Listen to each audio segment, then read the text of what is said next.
La luna deslumbrante asoma entre los árboles. La oscuridad de la noche lo inunda todo. Y una tenue niebla comienza a aparecer. Adéntrate en el bosque. Busca el árbol viejo. Siéntate a su lado. Ponte cómodo, cierra los ojos y escucha la historia que traen hasta ti las criaturas de la noche. Bienvenidos. Estos son los cuentos del bosque oscuro.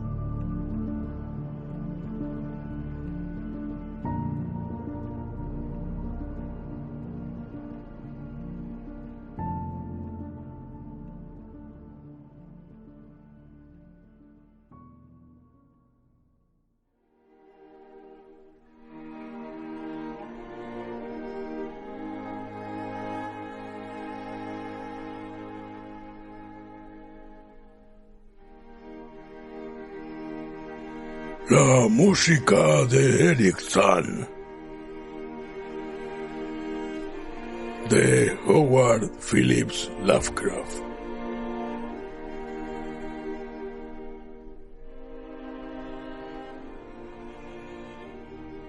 He examinado varios planos de la ciudad con suma atención, pero no he vuelto a encontrar la Rue d'Ossel. No me he limitado a manejar mapas modernos, pues sé que los nombres cambian con el paso del tiempo.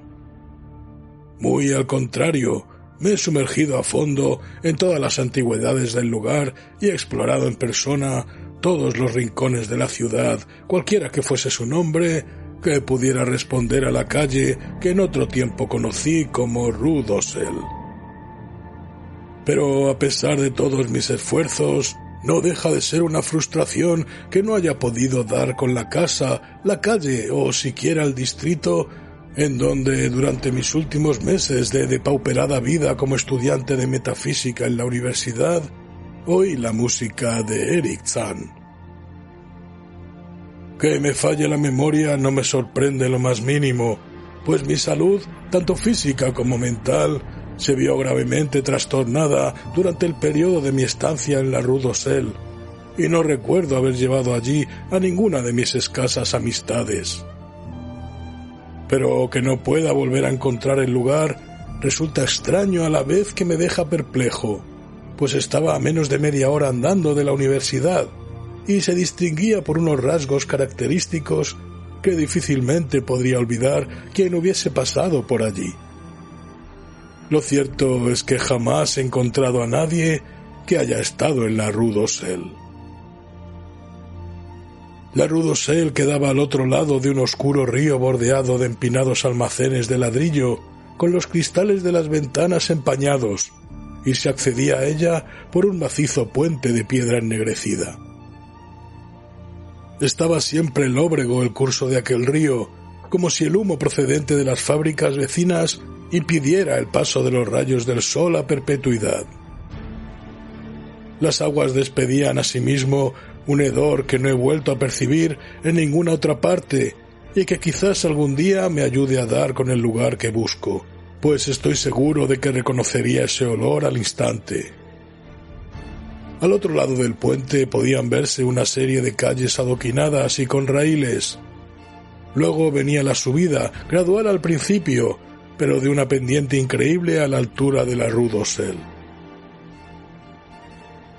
Jamás he visto una calle más angosta y empinada como la Rue d'Ossel. Cerrada la circulación rodada, casi era un precipicio consistente en algunos lugares en tramos de escaleras que culminaban en la cresta en un impresionante muro cubierto de hiedra. El pavimento era irregular, unas veces losas de piedra, otras adoquines, y a veces pura y simple tierra con incrustaciones de vegetación de un color verdoso y grisáceo. Las casas altas, con los tejados rematados en pico, increíblemente antiguas, y estaban inclinadas a la buena de Dios, hacia adelante o hacia un lado. De vez en cuando podían verse dos casas con las fachadas frente por frente e inclinadas hacia adelante, hasta el punto de formar casi un arco en medio de la calle. Lógicamente, apenas luz alguna llegaba al suelo que había debajo de ellas. Entre las casas de uno y otro lado de la calle había unos cuantos puentes elevados. Los vecinos de aquella calle me producían una extraña impresión. Al principio pensé que era debido a su natural silencioso y taciturno, pero luego lo atribuí al hecho de que todos allí eran ancianos. No sé cómo pude ir a parar a semejante calle, pero no fui yo ni mucho menos el único que se mudó a vivir a aquel lugar. Había vivido en muchos sitios destartalados, de los que siempre me había visto desalojado por no poder pagar la renta, hasta que finalmente un día me di de bruces con aquella casa medio en ruinas de la Rue d'Ossel que guardaba un paralítico llamado Blandot. Era la tercera casa según se miraba desde la parte superior de la calle, y la más alta de todas con diferencia. Mi habitación estaba en el 5º piso. Era la única habitada en aquella planta, pues la casa estaba prácticamente vacía. La noche de mi llegada oí una música extraña procedente de la buhardilla que tenía justo encima, y al día siguiente inquirí al viejo Blandot por el intérprete de aquella música. Me dijo que la persona en cuestión era un anciano violinista de origen alemán, un hombre mudo y un tanto extraño, que firmaba con el nombre de Eric Zahn y que por las noches tocaba en una orquestilla teatral. Y añadió que la afición de Zahn a tocar por las noches a la vuelta del teatro era el motivo que le había llevado a instalarse en aquella alta y solitaria habitación abuhardillada, cuya ventana de gablete era el único punto de la calle desde el que podía divisarse el final del muro en declive y la panorámica que se ofrecía del otro lado del mismo. En adelante no hubo noche que no oyera Zahn, y aunque su música me mantenía despierto, había algo extraño en ella que me turbaba. No obstante ser yo escasamente conocedor de aquel arte, estaba convencido de que ninguna de sus armonías tenía nada que ver con la música que había oído hasta entonces, de lo que deduje que tenía que tratarse de un compositor de singular talento. Cuanto más la escuchaba, más me atraía aquella música, hasta que al cabo de una semana decidí darme a conocer a aquel anciano. Una noche, cuando Zahn regresaba del trabajo, le salí al paso del rellano de la escalera y le dije que me gustaría conocerlo y acompañarlo mientras tocaba. Era pequeño de estatura, delgado y andaba algo encorvado, con la ropa desgastada, ojos azules, una expresión entre grotesca y satírica y prácticamente calvo. Su reacción ante mis primeras palabras fue violenta a la vez que temerosa. Con todo, el talante amistoso de mis maneras acabó por aplacarlo, y a regañadientes me hizo señas para que lo siguiera por la oscura, agrietada y desvencijada escalera que llevaba a la buhardilla. Su habitación, una de las dos que había en aquella buhardilla de techo inclinado, estaba orientada al oeste, hacia el muro que formaba el extremo superior de la calle. Era de grandes dimensiones, y aún parecía mayor por la total desnudez y abandono en que se encontraba. Por todo mobiliario había una delgada armadura metálica de cama, un deslustrado lavamanos, una mesita, una gran estantería, un atril y 3 anticuadas sillas. Apiladas en desorden por el suelo se veían multitud de partituras. Las paredes eran de tableros desnudos, y lo más probable es que no hubieran sido revocadas en la vida. Por otro lado, la abundancia de polvo y telarañas por doquier hacían que el lugar pareciese más abandonado que habitado. En suma, el bello mundo de Eric Zahn debía sin duda encontrarse en algún remoto cosmos en su imaginación. Indicándome por señas que me sentara, mi anciano y mudo vecino cerró la puerta, echó el gran cerrojo de madera y encendió una vela para aumentar la luz de la que ya portaba consigo. A continuación, sacó el violín de la polillada funda y, cogiéndolo entre las manos, se sentó en la menos incómoda de las sillas. No utilizó para nada el atril, pero sin darme opción y tocando de memoria, me deleitó por espacio de más de una hora con melodías que sin duda debían ser creación suya. Tratar de describir su exacta naturaleza es prácticamente imposible para alguien no versado en música. Era una especie de fuga, con pasajes reiterados verdaderamente embriagadores, pero en especial para mí por la ausencia de las extrañas notas que había oído en anteriores ocasiones desde mi habitación. No se me iban de la cabeza aquellas obsesivas notas, e incluso a menudo las tarareaba y silbaba para mis adentros, aunque sin gran precisión. Así que cuando el solista depuso finalmente el arco, le rogué que me las interpretara. Nada más oír mis primeras palabras, aquella arrugada y grotesca faz perdió la expresión benigna y ausente que había tenido durante toda la interpretación, y pareció mostrar la misma curiosa mezcolanza de ira y temor que cuando lo abordé por primera vez. Por un momento intenté recurrir a la persuasión, disculpando los caprichos propios de la senilidad. Hasta traté de despertar los exaltados ánimos de mi anfitrión silbando unos acordes de la melodía escuchada la noche precedente.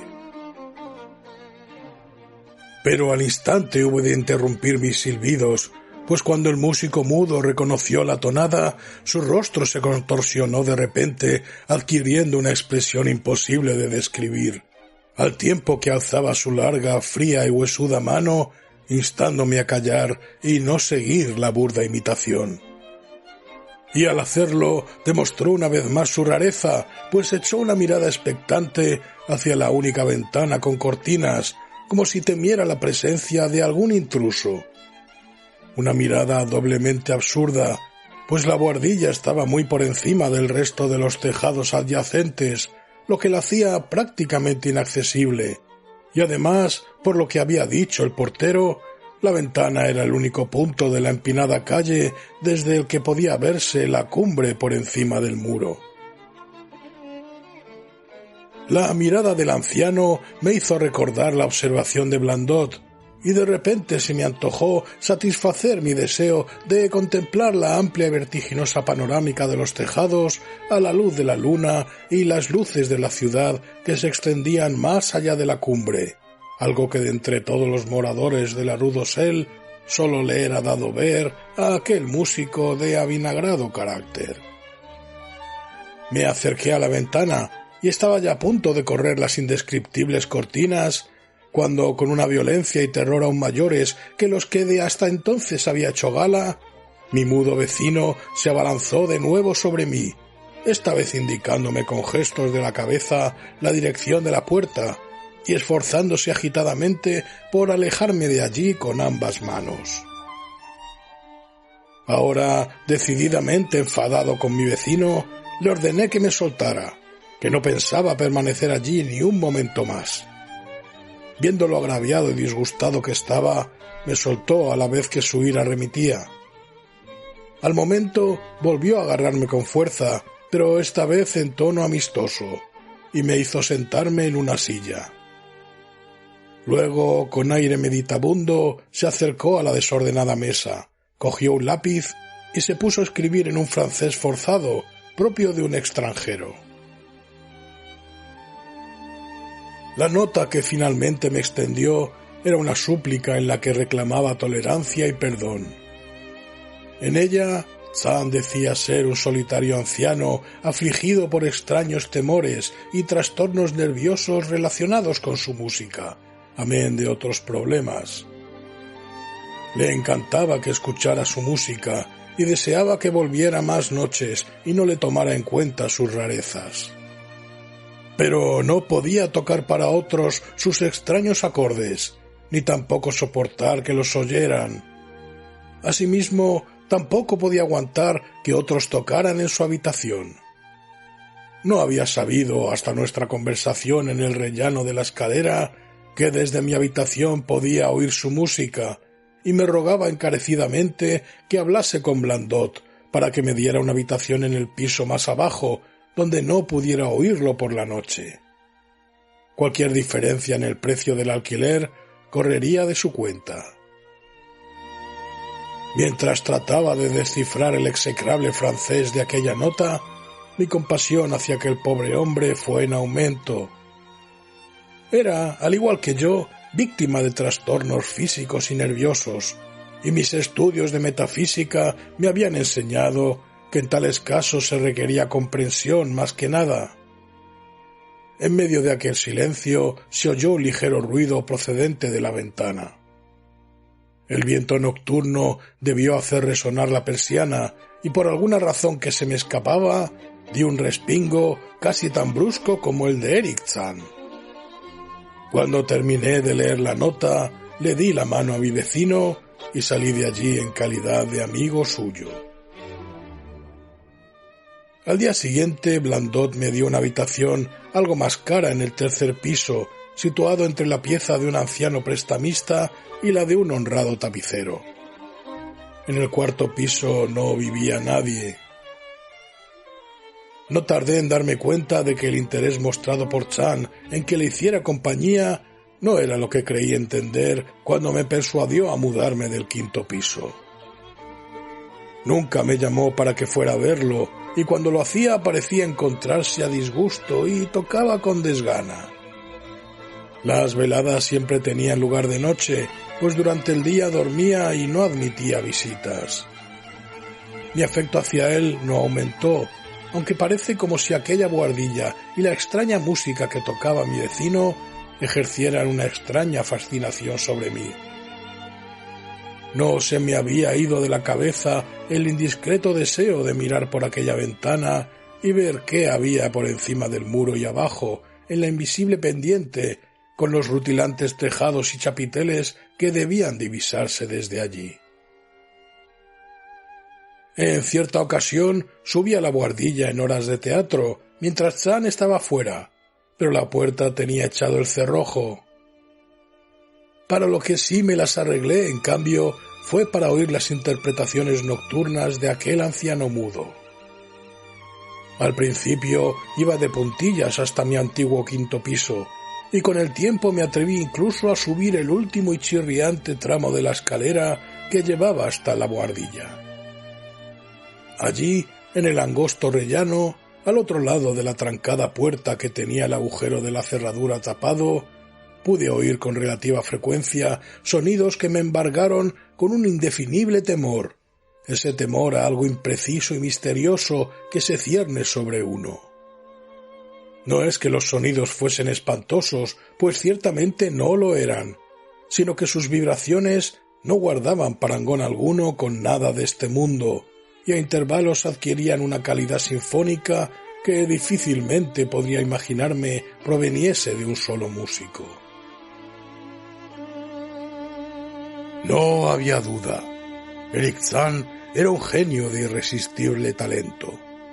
A medida que pasaban las semanas, las interpretaciones fueron adquiriendo un ritmo más frenético, y el semblante del anciano músico fue tomando un aspecto cada vez más demacrado y huraño, digno de la mayor compasión. Ya no me dejaba pasar a verlo, fuese cual fuese la hora a que llamara, y me rehuía siempre que nos encontrábamos en la escalera. Una noche, mientras escuchaba desde la puerta, oía el chirriante violín dilatarse hasta producir una caótica babel de sonidos, un pandemonio que me habría hecho dudar de mi propio juicio si desde el otro lado de la trancada puerta no me hubiera llegado una lastimera prueba de que el horror era auténtico. El espantoso e inarticulado grito que sólo la garganta de un mudo puede emitir, y que sólo se alza en los momentos en que la angustia y el miedo son más irresistibles. Golpeé repetidas veces la puerta, pero no percibí respuesta. Luego aguardé en el oscuro rellano, temblando de frío y miedo, hasta que oí los débiles esfuerzos del desventurado músico por incorporarse del suelo con ayuda de una silla.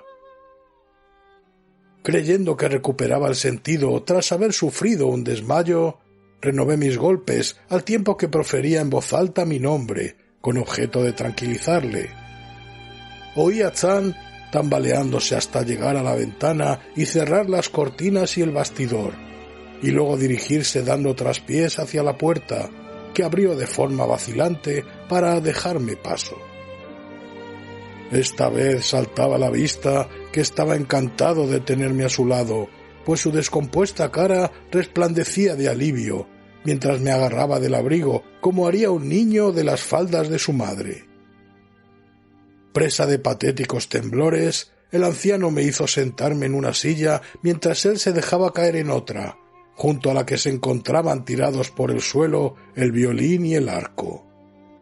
Durante algún tiempo permaneció inactivo, haciendo extrañas inclinaciones de cabeza, pero dando la paradójica impresión de escuchar intensa y temerosamente. A continuación pareció recobrar el ánimo, y sentándose en una silla junto a la mesa, escribió una breve nota, me la entregó y volvió a la mesa, poniéndose a escribir frenética e incesantemente. En la nota me imploraba que, por compasión hacia él y si quería satisfacer mi curiosidad, no me levantara de donde estaba hasta que él acabase de redactar un exhaustivo informe en alemán sobre los prodigios y temores que le asediaban. En vista de ello, permanecí allí sentado mientras el lápiz del anciano mudo corría sobre el papel. Había transcurrido ya una hora y yo seguía allí esperando, mientras el anciano músico proseguía escribiendo febrilmente y las hojas se apilaban unas sobre otras, cuando de repente Chang dio un respingo como si hubiera recibido una fuerte sacudida. No cabía error. Sus ojos miraban a la ventana con la cortina echada y escuchaba en medio de grandes temblores. Luego creí oír un sonido.